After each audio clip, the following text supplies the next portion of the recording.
የገዛ ምርጥ ጓደኛዬ የምትሉት ሰው ከኔና ከፍቅረኛችሁ አንዳችንን ምረጡ ያለበለዚያ ጓደኝነታችን ይፈርሳል ቢላችሁ ምን አይነት ውሳኔዎችን ትወስናላችሁ?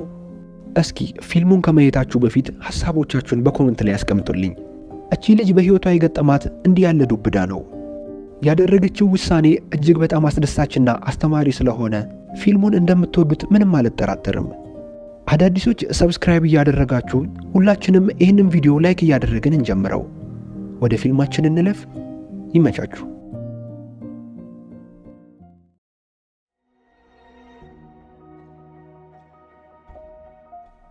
ፊልሙ ሲጀምር በሃዮሰን ትምህርት ቤት ውስጥ እጅግ በጣም ታዋቂና ቆንጆ የሆኑ 3 ሴት ጓደኛማቾችን እያሳየን ይጀምራል። የዚህ ቡድን ዋና መሪ በዳንስ በጣም ጎበዝ የሆነችውና በቁንጅና ማንም የማይስተካከላት ጂና የተባለችው ሴት ናት። ጂና በትምህርት ቤት ውስጥ አዳዲስ ፋሽኖችን ታመጣለች እንጂ ምንም የምትከተለው የሰው ፋሽን አልነበራትም። ሌላኛዋ የጂና ጓደኛ ሃና ስትሆን ሃናም በዳንስ ጎበዝና እጅግ በጣም ታዋቂ ነበረች። ሌላኛዋ ደግሞ ማጊ ትባላለች። ማጊ በጣም ቆንጆና ከሀብታም ቤተሰብ የመጣች ልጅ ነች። እና እነዚህ 3 ጓደኛማቾች በትምህርት ቤት ውስጥ በጣም ከሚታወቁ ምርጥ ጓደኛማቾች ውስጥ አንደኞቹ ናቸው። በሌላ በኩል ሊ የተባለን አንድ የዛው ትምህርት ቤት ተማሪ ልጅ እንተዋወቃለን። ክፍል ውስጥም ተቀምጦ ከርቀት እነ ጂናን እያያቸው ሳለ ጓደኛው ከኋላ ይመጣና ጭንቅላቱን ነካ አድርጎት ማንን እያየ ነው በማለት በመስኮት ሲመለከት እነ ጂናን እያየ መሆኑን ያስተውላል። እናም ያንግ የተባለው ጓደኛው አሁንም እዚች ልጅ ላይ እያፈጠጥክ ነው በማለት ሲጠይቀው ሊም መጀመሪያ እነሱን እያየ እንዳልነበርና በድንገት አሁን እንደመጡ ይነግረዋል። ቻንግም ከድሮ ጀምሮ ፍቅረኛ እንዳላት እያወቅ ሁሌ ትከታተላታለህ፣ ይህንን ነገር ብታቆም ይሻልሃል ይለዋል። ሊም በአግራሞት ፍቅረኛ ቢኖራት እኔ ምን አስጨነቀኝ፣ እኔ ስለምወዳት ብቻ ነው ማያት፣ ሌላ ምንም ያደረኩት ነገር የለም ይለዋል። በሌላ በኩል ጂናን ከፍቅረኛዋ ያንግ ጋር ቆማ እየተከራከረች እናያታለን። ፍቅረኛዋ ያንግ የቤዝቦል ተጫዋች ሲሆን ትላንትና የጂና ልደት መሆኑን ስላላስታወሰ ጂና በጣም ተናዳበት እየተቆጣችው ነው። ያንግም በጣም ቢዚ ሆኖ ስለነበር እንደሆነ እየነገራት ልደቷን ዛሬ ማክበር እንደሚችሉ ይነግራታል። ጂና ግን በጣም ተናዳለች። ምክንያቱም ያንግ እንደዚህ አይነት ነገር ያደረገው ዛሬ ብቻ አይደለም፣ ብዙ ጊዜውን ቤዝቦል በመጫወት ስለሆነ የሚያሳልፈው ብዙ ትኩረት አይሰጣትም ነበር።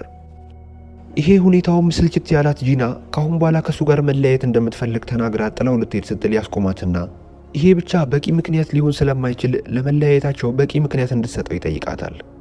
እሷም እንዳይጨቃጨቃት ጥሩ ምክንያት ማቅረብ እንዳለባት ታስብና አዲስ እጮኛ ማግኘቷንና በጣም የሚንከባከባትና ጊዜ የሚሰጣት ሰው እንደሆነ ትነግረዋለች። ያንግም እየተገረመ በምን ፍጥነት አዲስ ፍቅረኛ አገኘሽ? ለመሆኑ ስሙ ማን ይባላል ብሎ ይጠይቃታል። ጂናም በድንጋጤ ግድግዳና ጣራውን እያየች በድንገት ከጎኗ የሊን ፎቶ ትመለከትና ይኸው አዲሱ ፍቅረኛዬ ይሄ ነው በማለት ፎቶውን ታሳየዋለች። ያንግም እየተገረመ እንግዲያውስ ልተዋወቀው ፈልጋለሁ፣ መች ታስተዋውቂኛለሽ ይላታል። እሷም ነገ ልታስተዋውቀው እንደምትችል ትነግረዋለች። በጣምም ተጨንቃ ጓደኞቿን ትጠራቸውና ስለተፈጠረው ነገር ከነገረቻቸው በኋላ ቶሎ ሊ የሚባለውን ተማሪ አፈላልገው ሊያገኙት እንደሚገባ ትነግራቸዋለች። በየክፍሎቹም እየዞሩ የሊን ፎቶ እያመሳሰሉ ተማሪዎችን መጠየቅ ይጀምራሉ። በአጋጣሚም ቻንግ እነ ጂና ሊን እያፈላለጉት መሆኑን ሲያቅ በጣም ይደነግጥና በፍጥነት ወደ ጓደኛው ሄዶ ጂናና ጓደኞቿ እየተዟዟሩ በትምህርት ቤት ውስጥ እየፈለጉት መሆኑን ይነግረዋል። ሊም ጊዜ ሳያጠፋ ጂናን ባለችበት ቦታ ሄዶ ያገኛታል። እሷም ያለምንም ፍርሃት ፍቅረኛዬ እንድትሆን ፈልጋለሁ በማለት ትጠይቀዋለች።